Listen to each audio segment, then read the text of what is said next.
And we're back with our special guest, Shannon Joseph. She is the chair of Energy for a Secure Future. Shannon, I wanted to talk about sort of what you and your organization see as next steps and future frontiers. Where does your organization go from here, and what do you see as the path forward for Canada?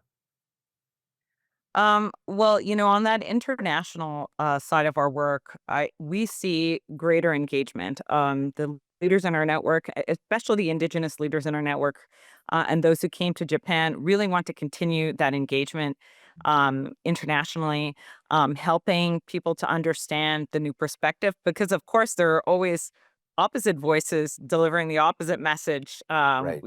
out there. When we were in Japan, there were other groups there kind of trying to speak an opposite message. So I think they want to continue to be heard and get that out there.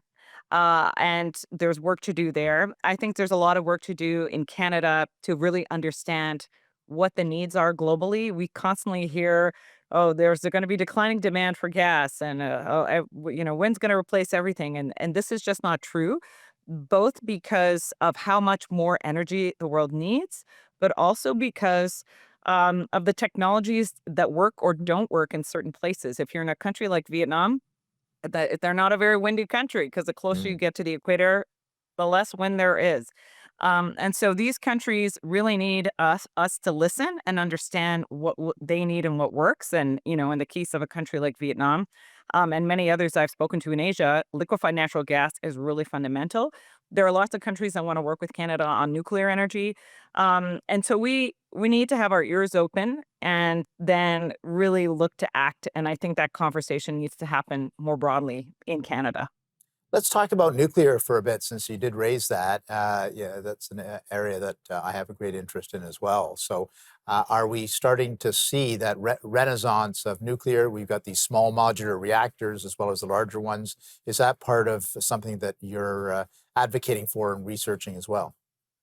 Yes. So, the third paper that Energy for a Secure Future put out was focused on getting Canada's domestic energy future right and having smart policy. And we looked at kind of the projections Canada had put out, the government of Canada had put out around, in their case, getting to net zero, but looking at how do we build a lot more electricity and how do we build a lot more nuclear? And all of these projects are going to be really important. And they're complex. It's been wonderful to see what's going on in Ontario in terms of new nuclear build out. I think that's important base load because we just need a lot more reliable power, not having to deal with the intermittency of some of the other technologies like wind and solar. And we need to show that this can be adopted in other parts of the country. If you're British Columbia also needs new electricity and they have bids out. Um, but they don't allow nuclear power generation in their province. And I know they're looking at Ontario to see, hey, what can we learn here? And maybe there can be a change. And I think Canada has a lot of uranium. We have a lot of expertise through CANDU, and now we're moving into the SMR space. And this should be of benefit to the whole country. So it's great to see what's happening in Ontario, and I hope it can spread elsewhere because having reliable, affordable energy is really going to be fundamental to our quality of life. Because and I make this argument all the time that if you want Canada to be involved in AI, if you want Canada to be involved in more electric cars, more net zero out of our oil basin and critical minerals mining and so on, you actually need nuclear to be part of the mix. Absolutely. And, it's very interesting. A few months ago, I think Microsoft took over That's right. a retired nuclear power plant in the United States Three just Mile for Island. data centers. Yeah, Yeah, that's exactly. right. Yeah, I know. It's So that's crazy. the kind of energy we're talking about with AI. Everyone's really excited about AI, including people who maybe not be friendly to our energy industry. But I don't think they appreciate how much more power we're talking about if we want to use these technologies. Indeed, if you want to do a Chat GPT search, for instance, versus a Google search, it's 10 times the energy. So Absolutely. once people realize that it's going to make a big difference.